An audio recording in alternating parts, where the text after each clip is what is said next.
Okay everybody, Tektalar here again with the third episode of the Heroes Appendix video series. Its purpose is to help newer and veteran players alike to fully understand the ins and outs of all the characters in Hero Wars Mobile. In today's video, we are reviewing the second place winner of the most recent vote amongst my patrons and a very underutilized hero, Fox. Fox is one of two units who doesn't get a health glyph, and she's the only hero who gets a critical hit glyph, but without a crit skin, artifact, or crit enhancing violet colored items, so she's unable to reliably land crits, although it is still possible. Fox is an often overlooked hero because she's basically the red mage of the marksman class, in that she gets a much lower amount of crit and armor pen than the heroes who specialize in them. Don't be fooled, though.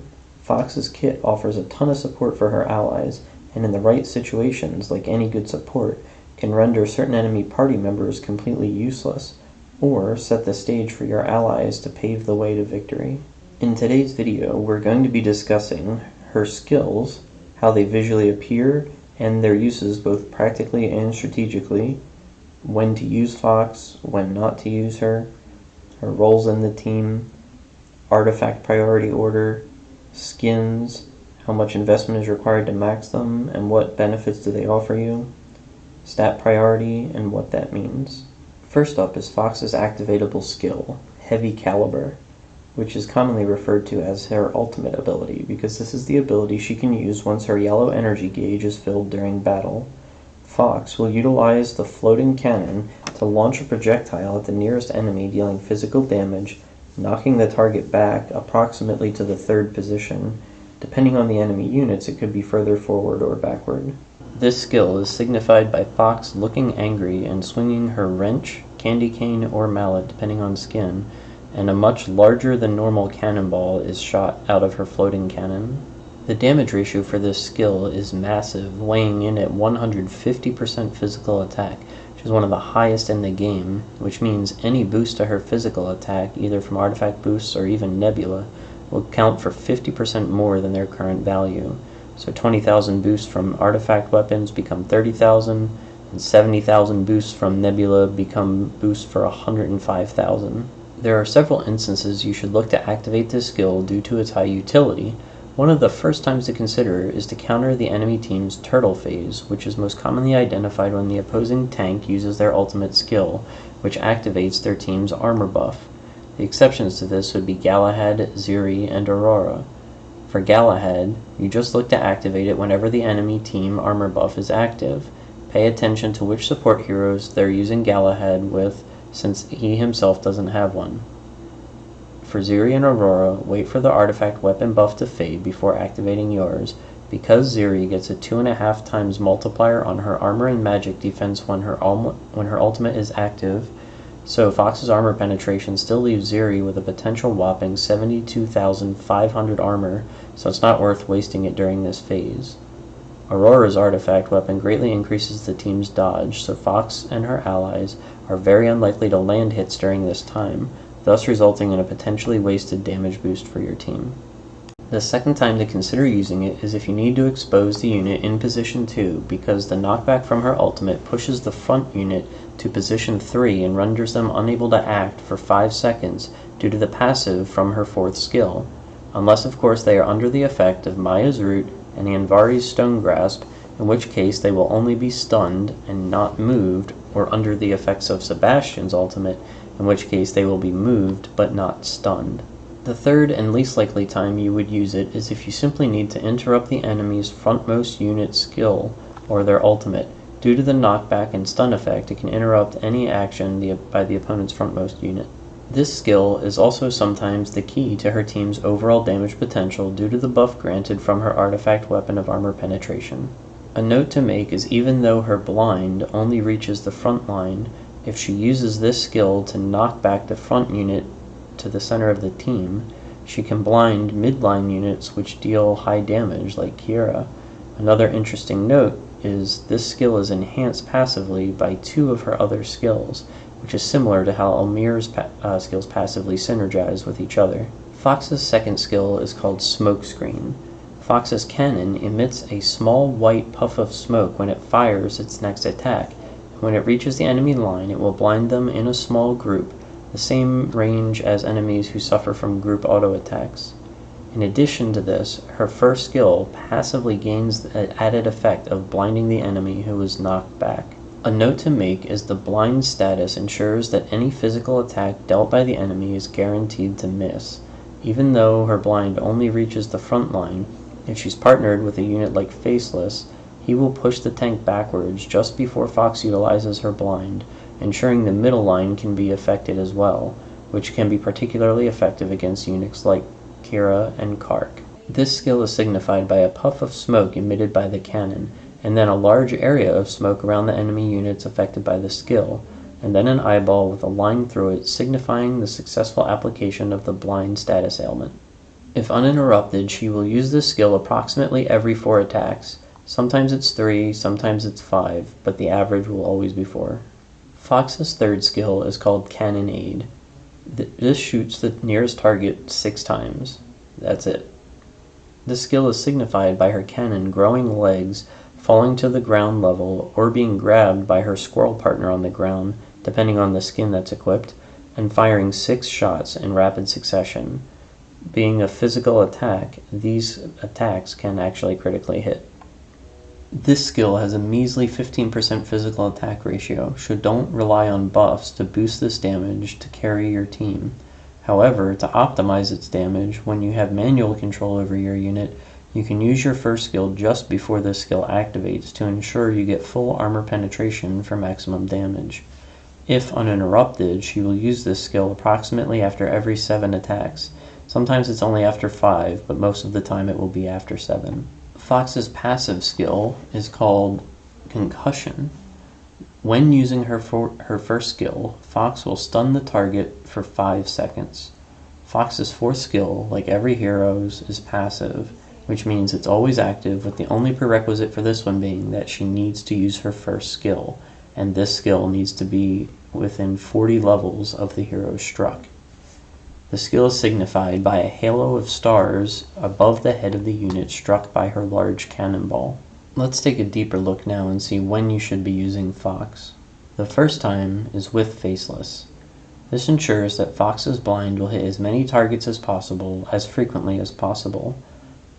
Since the blind is one of her most popular support mechanics, it's very beneficial to ensure it's hitting the appropriate units. A note is you can also use Maya for a similar effect.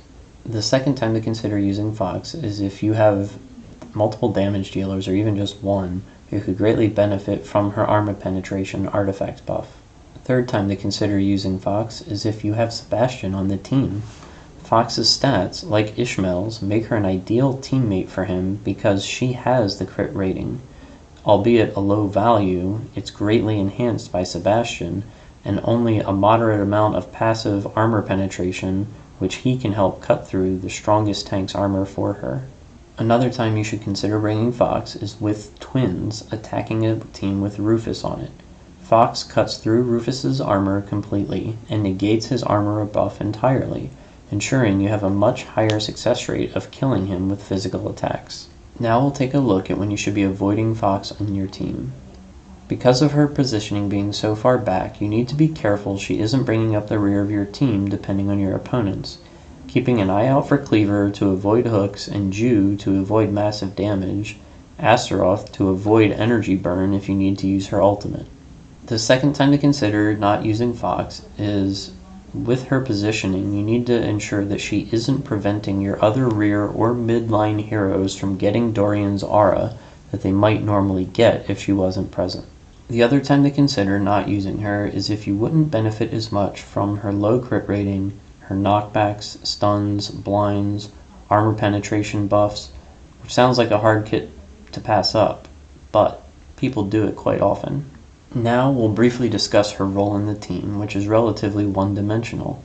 Interestingly, both of her roles of supplemental damage dealer and support unit for your team are both filled simultaneously.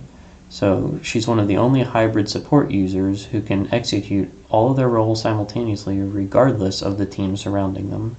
Fox is consistently underwhelming as a main damage dealer, and her soul stones are hard to accumulate, so many times newer players see her as an easy option to let go of from their main teams, and don't pick her up again. However, depending on your server and opponents you face, it can be just as easy to become reliant on her support kit. Next, we'll discuss artifact priority, which means which artifact is the most important to level up first. This can vary slightly from stat priority because of the temporary armor penetration buff granted by the weapon. For this choice, you'll have to weigh whether your main damage dealer's win condition is reliant on Fox's armor penetration or not. For example, partnering her with Kark or twins, they do not rely on her armor penetration. The answer to this is the main damage dealer is reliant on her armor penetration, you will prioritize her weapon. If the answer is the damage dealer does not rely on her armor penetration, you will prioritize her book. Either way, these two will be interchanged as the first and second depending on this condition. Bringing up the rear will be the ring, which accounts for almost 20% of her total damage, so it is still important, and not to be completely neglected, but compared to a main damage dealer, it's fairly low priority. In this segment, we'll be discussing her skins, which are very easy to obtain since she's been around for so long.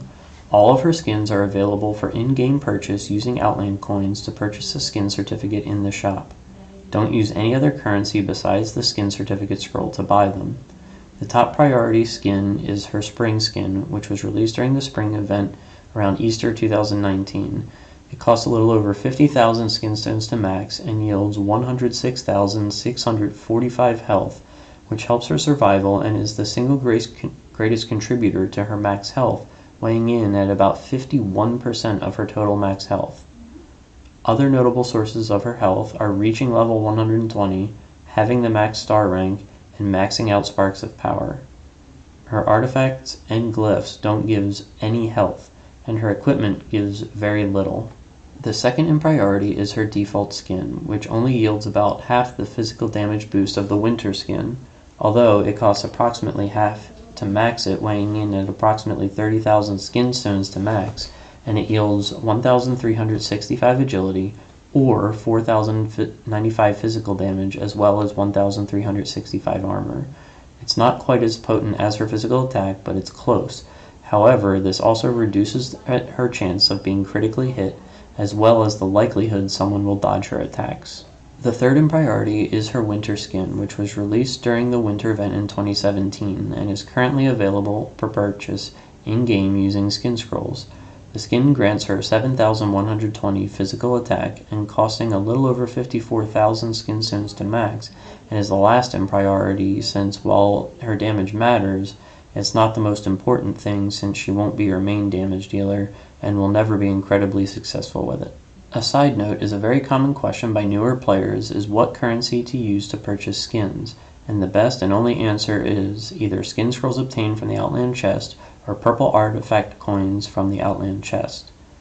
Any use of the colored skin stones should be solely to level the skins themselves, as the skin is virtually useless without significant investment, and even the 5,000 cost to purchase will not even give you 10% of the skin's total required investment. So please invest every skin stone you get into leveling the skins, and be patient with the rest of your currency to purchase the skins to benefit your heroes the most. In our final segment, we will now be discussing stat priority. So what that means is, of all the stats your hero can get, which ones are the most important for you to upgrade first to yield the best results. Taking a look at Fox's glyphs, since her support kit isn't too reliant on her glyphs, and she is one of 2 units in the game who doesn't have a health glyph, she's one of the few heroes where the glyphs don't match up with the rest of her resources. With this in mind, you can push her to be the last hero on your team to receive glyphs, other than her armor penetration, which should be completed relatively early. The first up, as I just mentioned, is armor penetration, which gives a total of 3,300 armor penetration.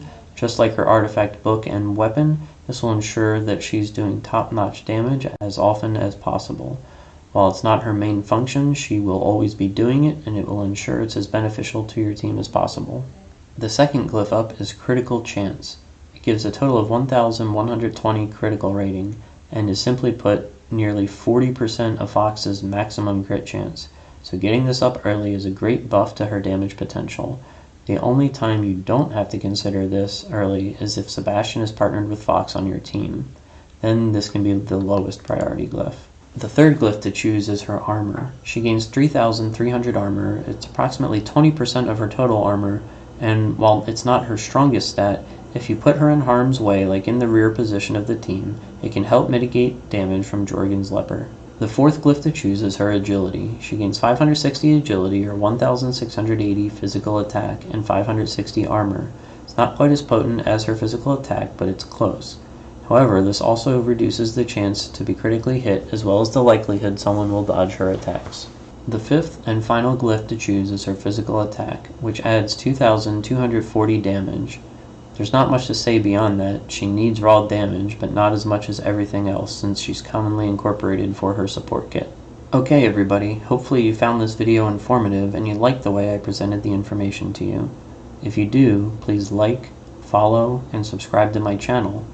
Another thing to consider is recommending my content to your friends as well, if you know they yearn for knowledge of the game. Since these videos are private, word of mouth is the only way that the word of this will spread. Also, for a large and active Hero Wars mobile community, join my Facebook group called Hero Wars Mobile Community, The GOAT. The link will be in the video description. Thanks for watching.